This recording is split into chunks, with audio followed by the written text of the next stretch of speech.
If you applaud, I swear I'll come up there and smack you.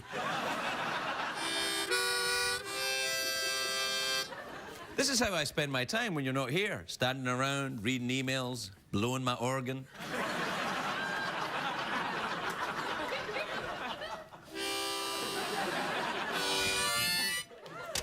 I'll put it there. That's what teleprompters are for. Now listen, it's going to be a very busy show tonight. I won't have time to do emails, so I'm just going to do them quickly now before we start the show. I know what you're thinking. Craig, that's change. We don't like change. Well, too bad.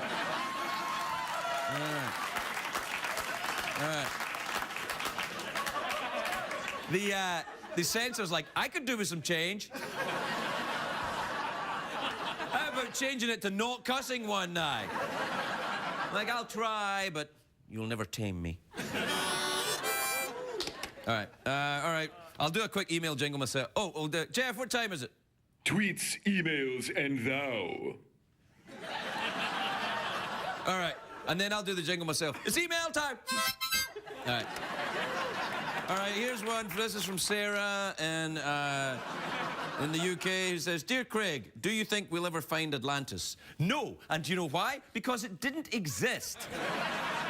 I look forward to your letters, your crazy, uninformed letters.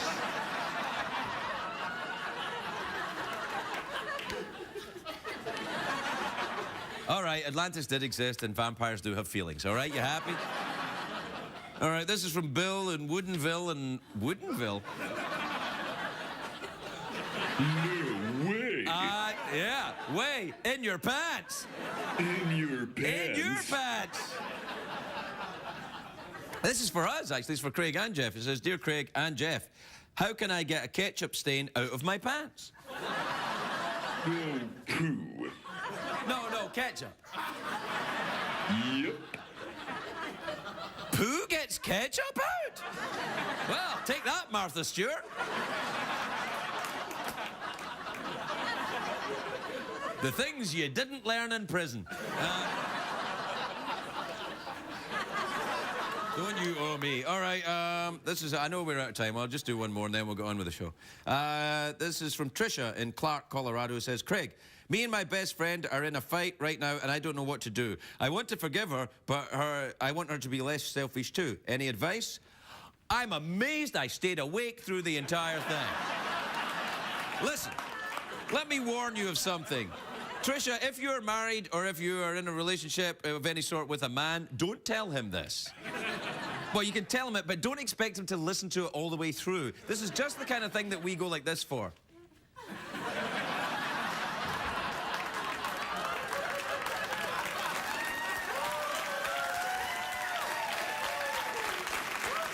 Oh, yeah. It's a real dilemma, honey.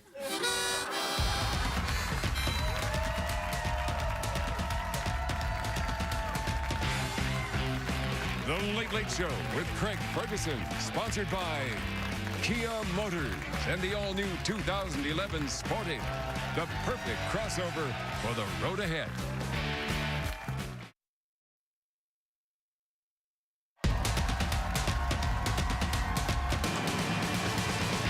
It's hard to stay up, it's been a long, long day, and you got the Sandman at the door. But hang on, leave the TV on, and let's do it anyway. It's okay, you can always sleep through work tomorrow, okay? Hey, hey, tomorrow's just your future yesterday. Ladies and gentlemen, Craig Ferguson.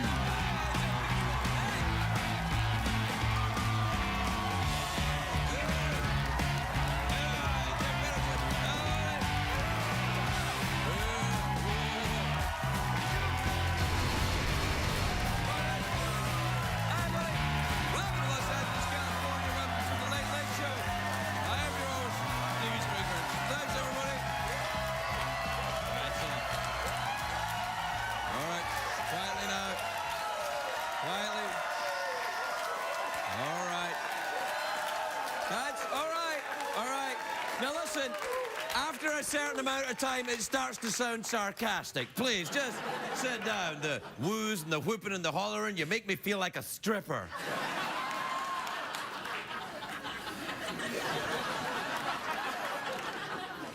And I like it. Hey! Oh, by the way, I didn't mean stripper, I mean erotic dancer. I look forward to your letters.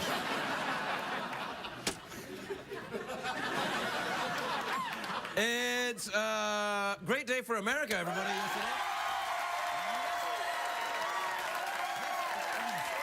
was a big weekend. A very big weekend at the theatre box office. The movie Paranormal Activity 2 is the #1 movie in the country. Critics say this is the scariest thing you'll see all year. Unless you get a text from Brett Favre.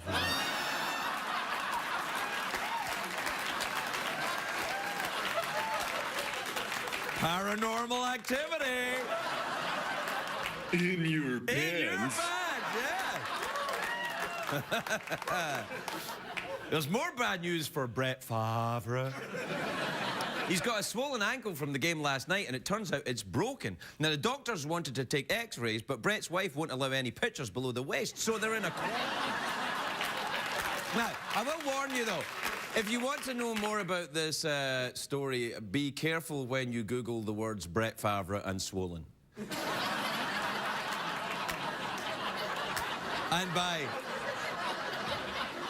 And by careful, I mean do it. It's awesome.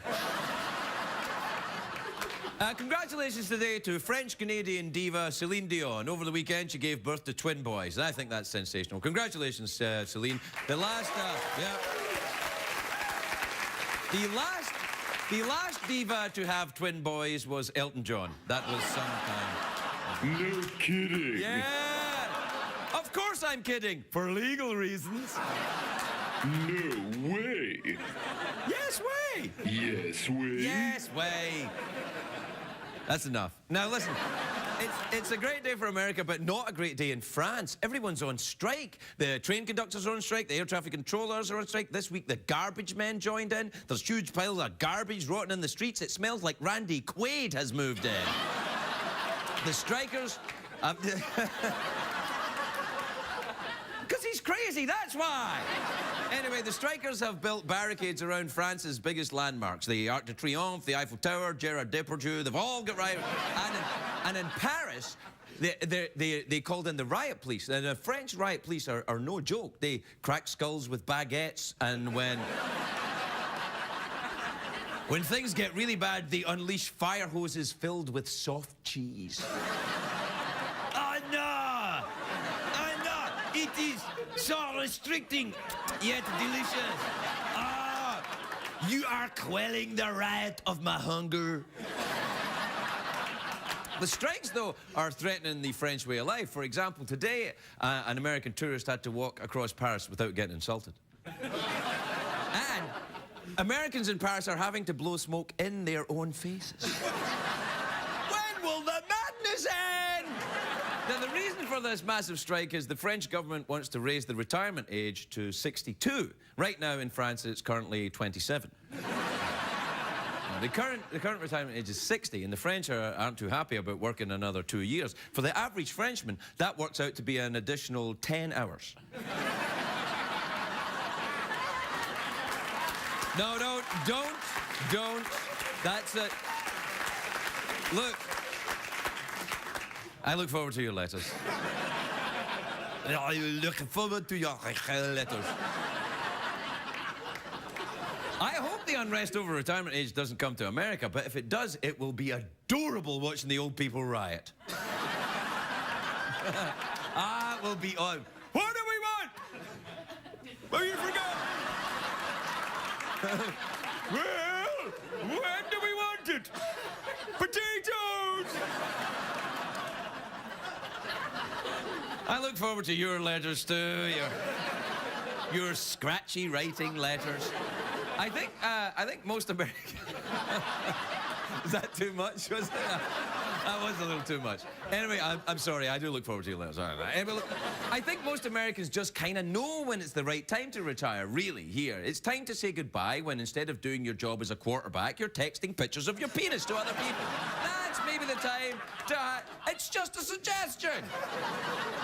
If I ever make it to retirement age, though, I don't plan on using my pension. All I need to be happy is a small cabin in the woods and my ferrets. Do we have a picture of me with my ferrets, do we? Hey, yeah. Whoa. Don't get all clappy on me. Just showed a picture of me with my ferrets.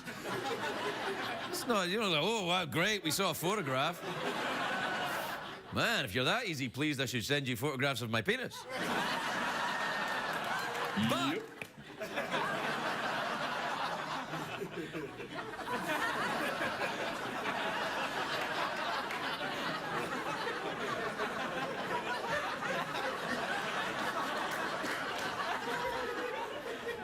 Anyway, I'm talking about this France thing. It's going nuts in France. Experts say this strike is costing their economy $500 million a day. There's fuel shortages, the trains are not running. Some French people have been driven so insane they're showering every day. Oh!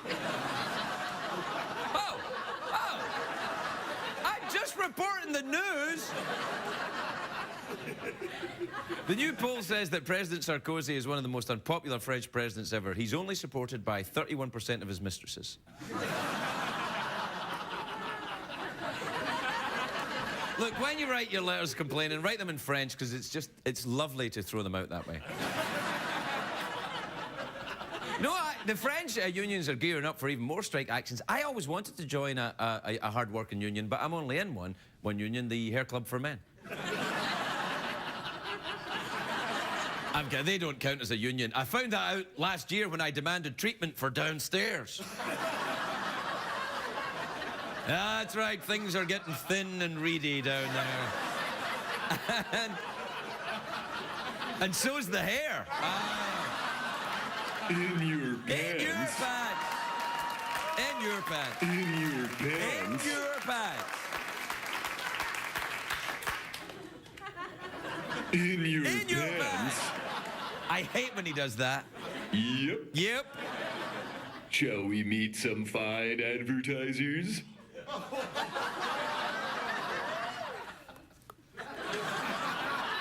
Yes! We'll be right back.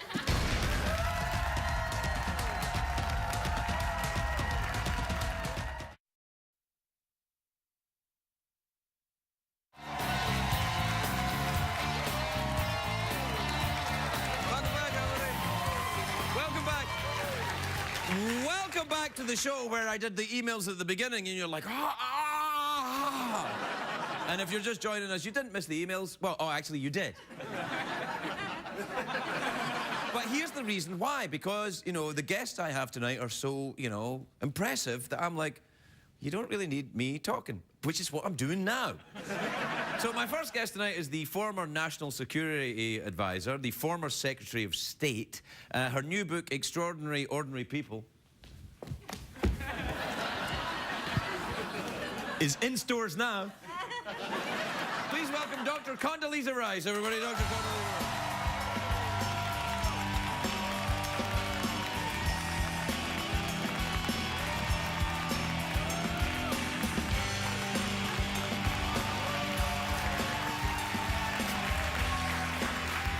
Dr. Rice, or may I call you Condoleezza? You may indeed. You look lovely this evening. Is that tweed? Thank you.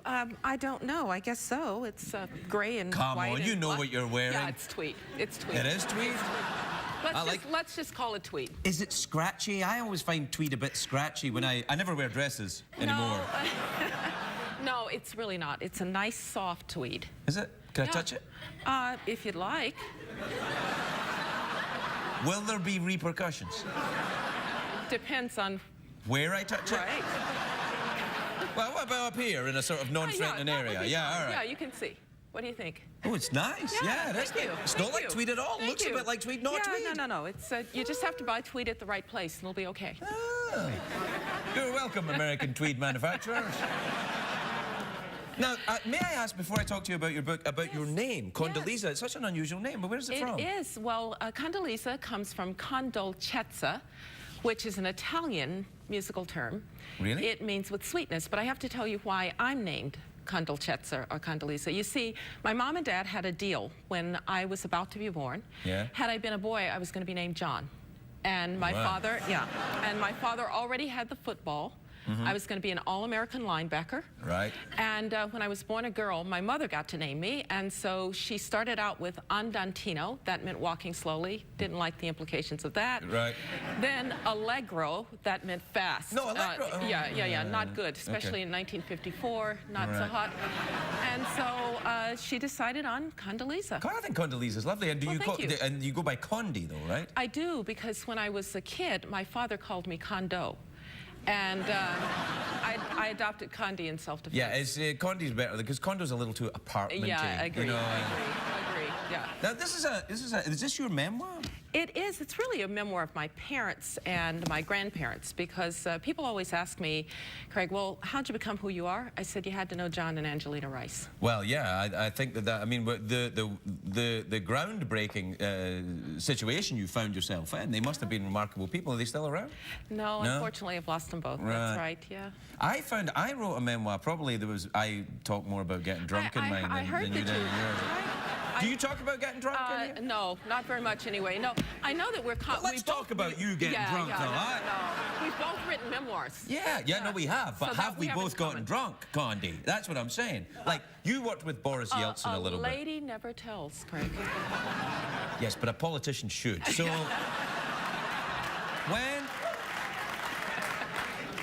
when you worked famously with when George Bush the First, and is that how we were doing it now? Bush the First? George H.W. Bush, or 41. 41, the 41st right? president, was right. working with Gorbachev, it would have been at the time. That's right. And then Yeltsin came in after Gorbachev. Yeah, he did. Right. Now, Yeltsin was a famous party animal who enjoyed vodka. Did you ever get drunk with him, is what I'm saying.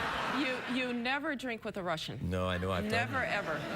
You spent quite a bit of time there, didn't you? I did. A lot of time. Where, Moscow? Moscow, mostly. Went to graduate school there for several months, yeah. Yeah, I've been there for a couple. I went there for a couple of months. It's crazy there. No, it's actually a great place, Moscow. Yeah, it's fantastic. Fantastic. But were you there during the Soviet thing? I was there in 1979. Now, I want to put everybody at ease.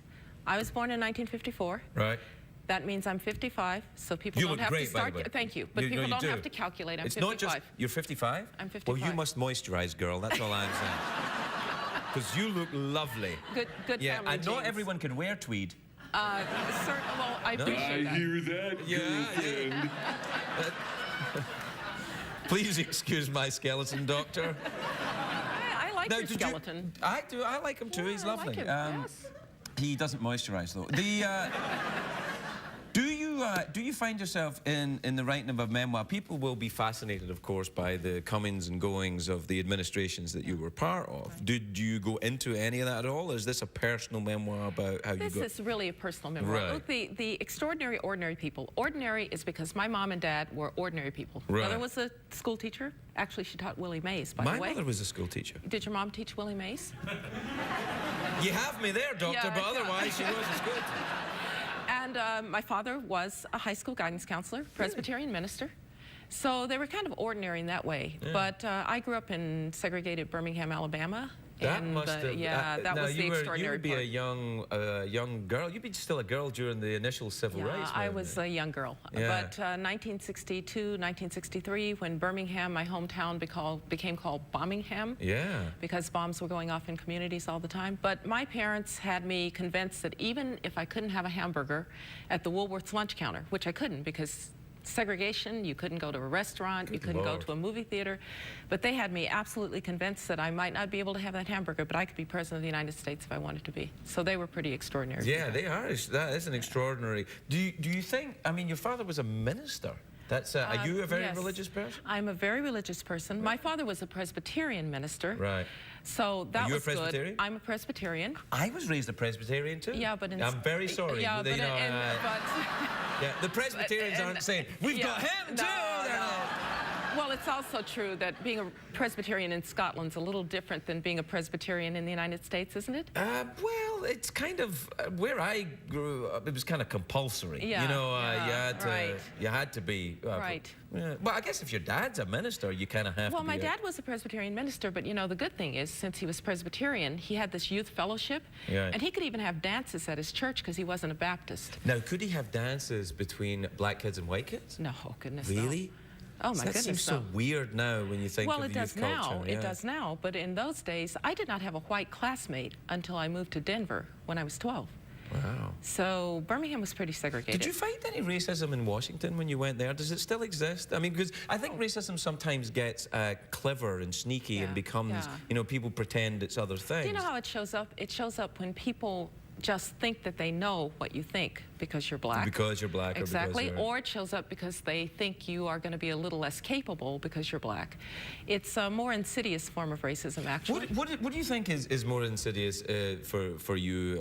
Is it sexism or racism? What would work against you more? Well, you know, I can't go back and create myself as a white man and decide how I would have been. So neither can I. Yeah.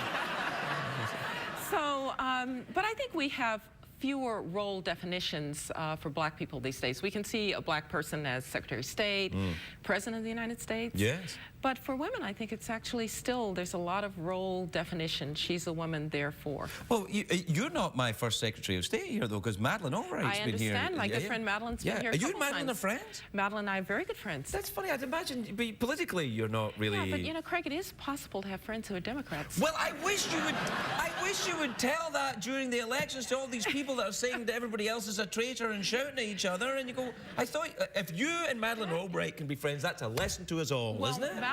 It's a lesson to us all. You also have to remember I'm in California, so if I don't have friends who are Democrats, I'm not going to have many friends. Yeah, so that's true, yeah. It's important. But Madeleine's father was actually my dissertation advisor. No way. That's right. Really? You guys go back that long? We go back that far because when I decided that I was not going to be a great concert pianist, I had studied music from age 3. I was going to play Carnegie Hall. I suddenly met kids who could play from sight everything it had taken me to learn when I was 12, 13 years old. So I said, so you know thought what? you'd become a Secretary of State instead? Good for you. Right, because I thought I was going to end up teaching 13-year-olds to murder Beethoven or maybe working at Nordstrom or something. So Not that these aren't good positions to have. Not that these aren't good jobs. Helping you out here, not that Condi, they're not helping good you jobs out. to have. That's You know what I'm right. saying? I know how to annoy the people. You don't need to do that. But in fact, Madeleine's father is the reason that I went into international politics. You're both remarkable women. I want to talk to you a little more. Do you mind if we take a commercial break? That'd We're be still fine. capitalists. You've got it. All right. We'll be right back with Dr. Condoleezza Rice, everybody.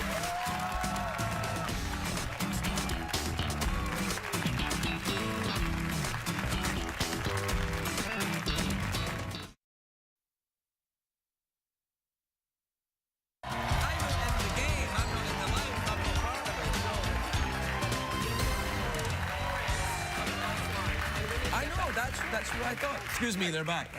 We're back here with Dr. Rice, who we weren't talking during the break. I was just pretending. Right. Now, in the book, you talk about growing up in Birmingham. Do you still have a place in Birmingham? Just talk about I do not, although all my family is in Birmingham now. Really? Aunts and uncles. Don't they have a very good college football team there? Crimson Tide or something? Crimson Tide, it's in Tuscaloosa. Oh, is that... It's 60 miles from Birmingham, but the whole state loves Crimson Tide. Well, except those people who love Auburn. Right. Yes. I've got a feeling I've wandered into a very dangerous area. You have. Yeah, It's a very dangerous area. Yeah, That's sorry right, about yes. that. I did go to a diner once in Birmingham that had, until recently, the best Philly cheesesteak I've ever tasted. Salem's Diner in somewhere in Birmingham. It was very nice. You went to Birmingham and you had a Philly cheesesteak? I know, I'm a very unusual person. I think I would have recommended the barbecue.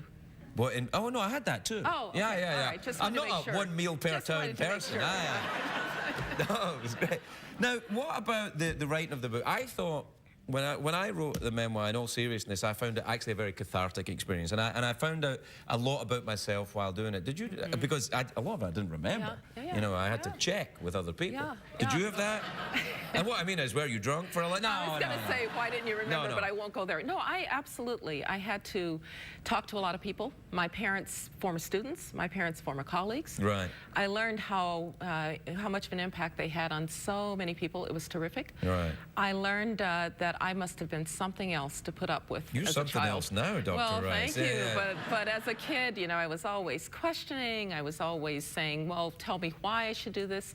So I think being my parents must have been it's kind of a trial I sometimes. think they'd be very proud, though. I think they'd be very proud of what you've done. I think so. Yeah. And what about Washington life? What is future for you in politics, if any? I'm staying in California. I go to Washington fairly rarely. Yeah, I was there last week. Were you? Yeah, yes, it's What nice. were I you didn't see doing? any political people. Well, everyone's political in Washington, Yeah. but I didn't hang with anyone. I don't mind going to Washington. I didn't mind being there for 8 years, but you know, I'm a university professor at heart. I'm back at Stanford. I'm teaching, I'm writing, doing things like the Craig Ferguson show. This doesn't count as yes, work. Yeah. Well, maybe it does. I mean, have you been on a book tour? Have you been out meeting? I have been. I've been all over the place, and I'm headed to a couple other places, Omaha, Boston. Now, do people get in your face at the book signings? Do they start talking to you about specific points of policy during the administrations Well, there you are a worked few in and people who stuff? want to talk about policy, but there'll be another book that'll talk about policy. This one's about my parents. This Right. one's about my grandparents. My life before I became National Security Advisor. Yeah. And so the next book is after you became National Security The next Advisor. book is after Have I you became started national- writing already? I have started Oh, writing no already. way. Really? You work really Yeah, hard. See, I hate that. No. One of the things that the book tells people is that I was actually not a grind. I was a terrible procrastinator. Really? Oh, absolutely. How come you ended up in politics then, where everyone works so hard? Well, I won't go there. Are you a very in your personal life? I mean, with you know, being raised and talking about your personal life, are you a very politically astute person? Are you very careful with relatives, or are you very blunt with them? I tend to be pretty blunt. Yeah. In fact, I think I was known for bluntness even in Washington. Yeah, no, I'd heard that. I Yeah, wondered if it went the other way as well, though. I mean, if, for example, if you know, if someone in your family says, "Do I look fat in this?" The classic "Do I look fat in this?" question, would you answer it truthfully? Yes, I would say, you know, that's actually a lovely dress. You did it right there. You did it. That's amazing. Yeah. You could be president. You really don't think you're going to? You can stay away from it? I don't know if you can stay away. Really? I can stay away from it. Really? I had 8 years. It's a long time. I loved it. Loved every minute of it. Yeah. Well, maybe not every minute of it. I loved most of bet. it. But it's a tough life, Washington. You know, I always think about the politicians that you know, because I occasionally get drawn into, you can't help it, you get drawn into some political debate with somebody about something, whether it's on TV or not. And I always get exhausted by it. I'm just kind of like, oh, shut up. You know, you're like, I'm not going to think differently because you're yelling. You know what I mean? But that's the problem now, Right. is that the volume's so high. Yeah. And when you watch the shows, and I watch cable news too, I love it. But, Cable? Cable. Or, well, I watch the network news yeah, too. network news too, After yeah. I've watched the network Yeah, I news, I understand watch it. cable news. Yeah, And the cable Do I news. look fat in this? Yeah. But the cable channels are 24 hours. Yeah. It's intense. Everybody's yelling at everybody else. I know. Nobody listens to anybody. And after you can get a headache. It from gets a little after while. tiring. Yeah, It gets a does. little It tiring. does. Yeah. But listen, I'm going to read this because I've heard it's really good, actually. Well, if you read mine, I promise I'll read your memoir too. You shouldn't read mine. You wouldn't come back if you read. Or if you did, you wouldn't be shaking my hand. It's lovely to talk with you, It's great to Condi. be with Thank you. you for coming. Dr. Condoleezza Rice, everybody. We'll be right back.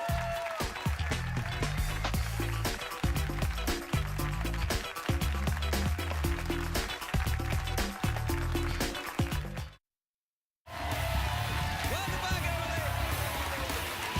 Welcome back. Welcome back. My next guest is a former NFL quarterback. To my knowledge, has never sent any photograph or text that even resembles his genitalia to anyone at all. We may find out differently tonight. Starting November the 11th, he's going to be the analyst on Thursday Night Football on the NFL Network. Please welcome the great Joe Theismann, everybody. Joe Theismann.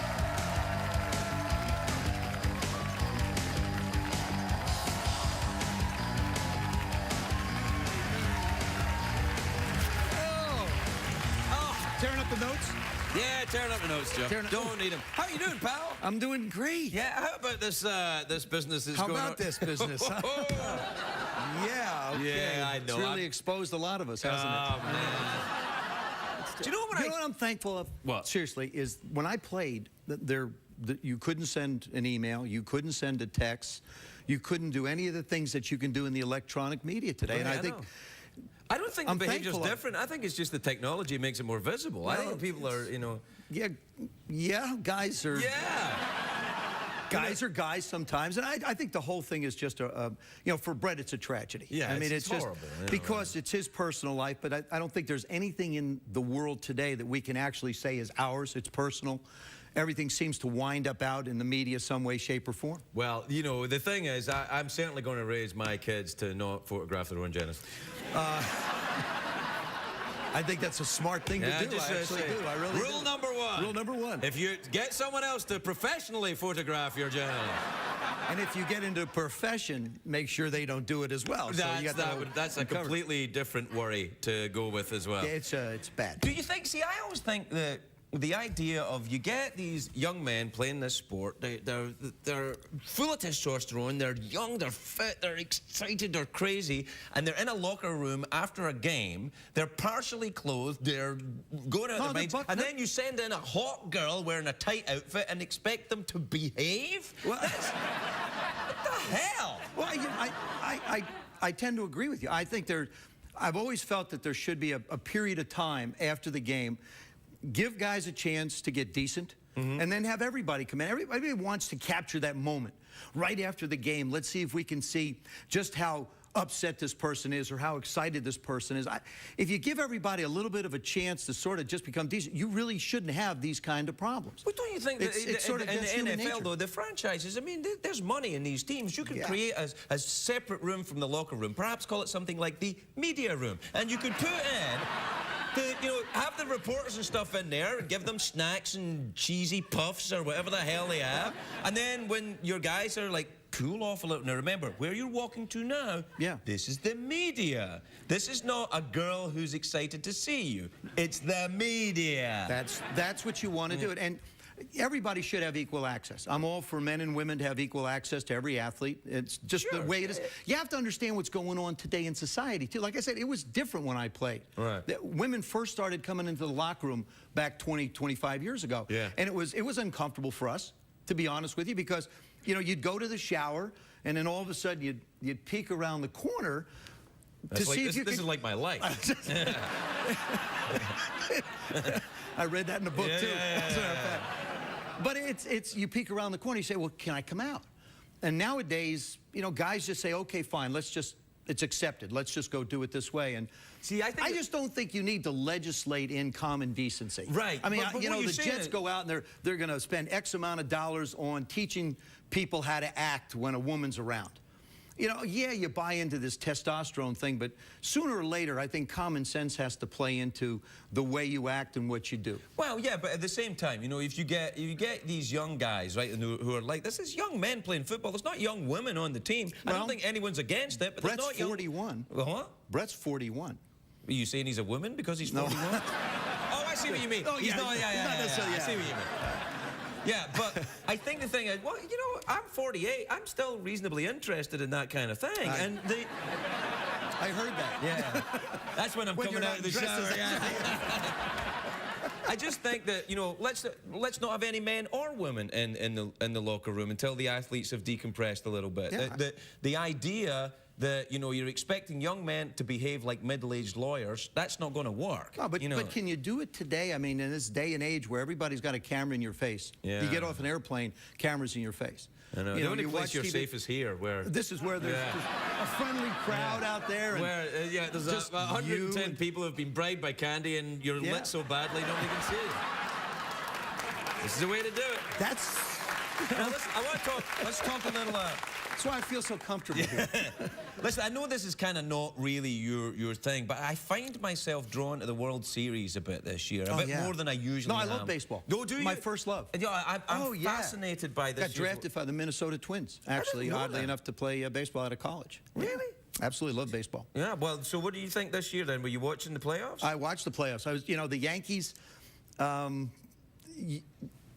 they couldn't match what Texas could do putting runs up. The Yankees reached that point right now where we found out that you just can't go buy championships anymore. Right. I think the Cliff Lee deal, what a deal that was for the Texas Rangers. Yeah, that's. I mean, isn't that the fellow that he was having trouble? And and he's like, they go. He'll start game 1 of the World Series. The Giants were a great story as well.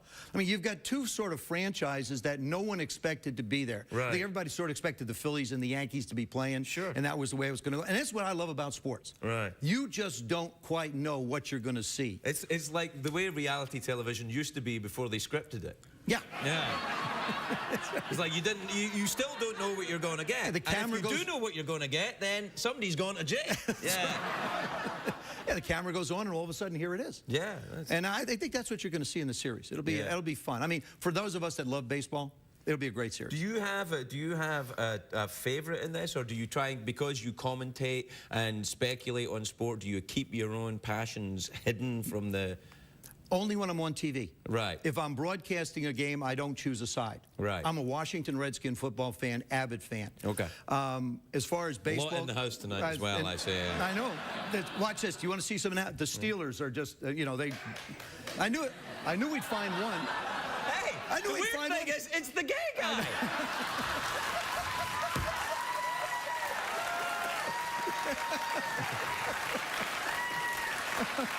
Yeah. Well, you and I showed how we make our living doing certain. That's true. Yeah. No, but it's a. Nah, it was just we were just messing with him before the show. Steel City's never going to be the same. I know you're a Steelers fan. It's all right. You should be proud. No, but it's I'm passionate about the team that I played for, and I have certain teams that I like. But when it comes to broadcasting, I try and be as neutral as I can. Yeah. Be an objective guy. What do you think is the most detrimental area of sports today? What do you look at modern sports and you go, just see if that wasn't there, things would be better. If it wasn't there, things would be better. I think some of the injuries that we're seeing. Oh, this helmet the helmet, yeah. And we in the National Football League, I think, really try and set the trend for every other level of football that way. Right. There are certain degrees of it where it goes helmet to helmet where you have to avoid it, where you launch yourself. Right. For example, if you just... do we have to? Yeah, come here. Come here.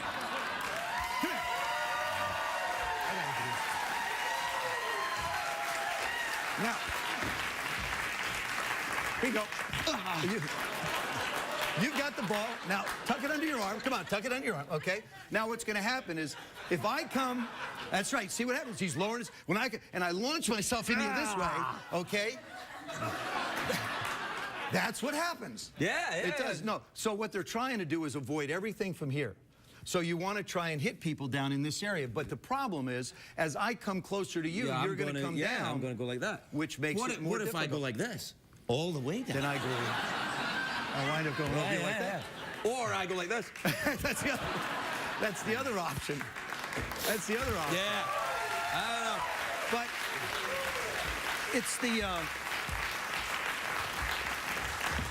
it's the helmet to helmet that we really want to avoid. Who's it made out to? Craig. Okay.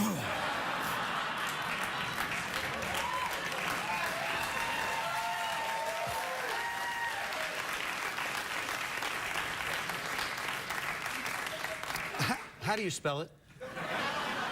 I got that figured out. Okay. Here we go. It's almost like you've done this before. It's my second one today. Yeah, there you go. How much is it? 100. Joe Theismann, everybody!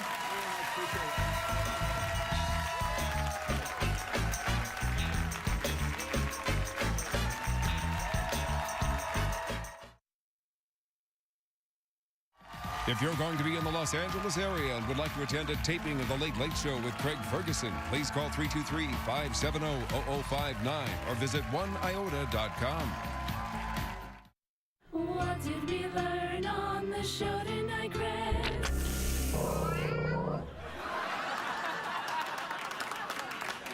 I'm very excited. Joe Theismann signed my ball. And he also signed this.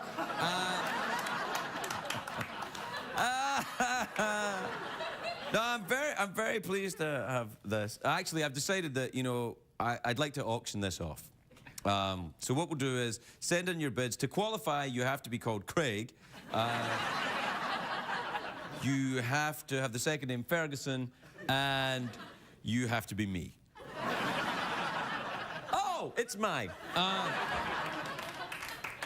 Do you know that thing where I keep money on the desk, and then just at the end when Joe signed the ball, I said, oh, how much money? And he said, oh, that'll be, and then I gave him the money. He took it.